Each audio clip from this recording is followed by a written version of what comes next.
ஒரு காட்டில் விலங்குகளும் மறுதிசையில் மனிதர்களும் வாழ்ந்து வந்தனர். அந்த காட்டில் மிருகங்கள் இருப்பதால் மனிதர்கள் மிகவும் பயத்துடனே வாழ்ந்து வந்தனர். அந்த காட்டில் ஒரு கணவனும் மனைவியும் மகிழ்ச்சியாக வாழ்ந்து வந்தனர். அவர்களுக்கு ஒரு ஆண் குழந்தை ஒன்று இருந்தது.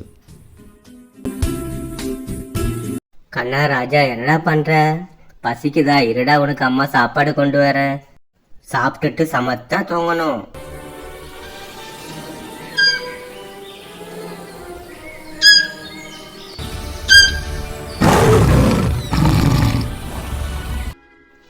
ராஜா குட்டி, சீக்கிரம் தூங்குடா, அம்மா வெளியில போகணும்.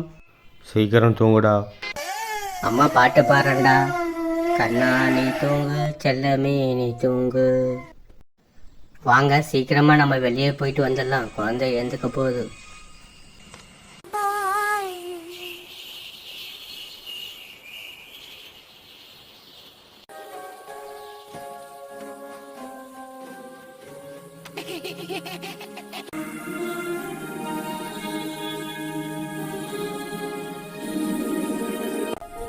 அந்த குழந்தையின் அப்பா அம்மா அங்கு வந்து பார்த்தனர். குழந்தை இல்லாததைக் கண்டு அதிர்ச்சி அடைந்தனர்.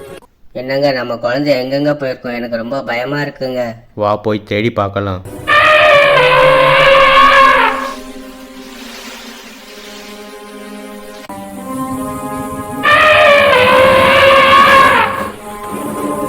அந்த குழந்தையின் அப்பா அம்மா காட்டை சுற்றி அங்கும் இங்கும் தேடி பார்த்தனர். குழந்தை எங்குமே இல்லை.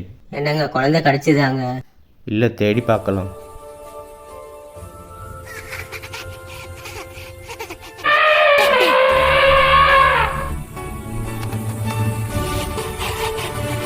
என்னங்க, புலி எதனா தூக்கிட்டு போயிருக்குமா நம்ம குழந்தைய? அப்படிலாம் இருக்காது. நீங்க யாராவது என் குழந்தைய பாத்தீங்களா? இல்லைங்கம்மா.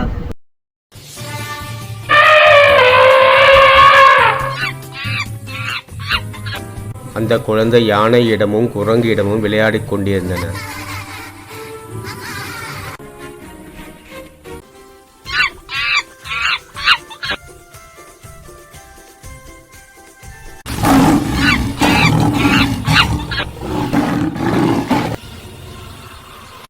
அந்த குழந்தையை ஷேர்கான் என்ற புலி பார்த்து விட்டது. குழந்தை நன்றாக அழுதது. இந்த குழந்தை மனித இனம் அல்லவா? இது எப்படி இங்கு வந்தது?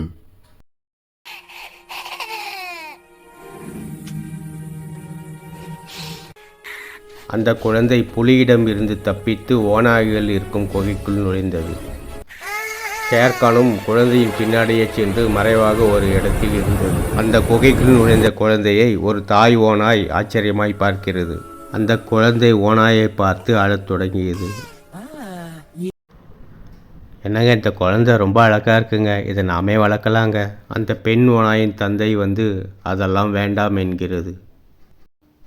அந்த பெண் ஓநாயின் கணவனும் சரி, இந்த குழந்தையை நாமே வளர்க்கலாம் என்கிறது. அந்த இருவரும் சேர்ந்து அந்த குழந்தைக்கு மோக்லி என்று பெயர் வைக்கிறார்கள்.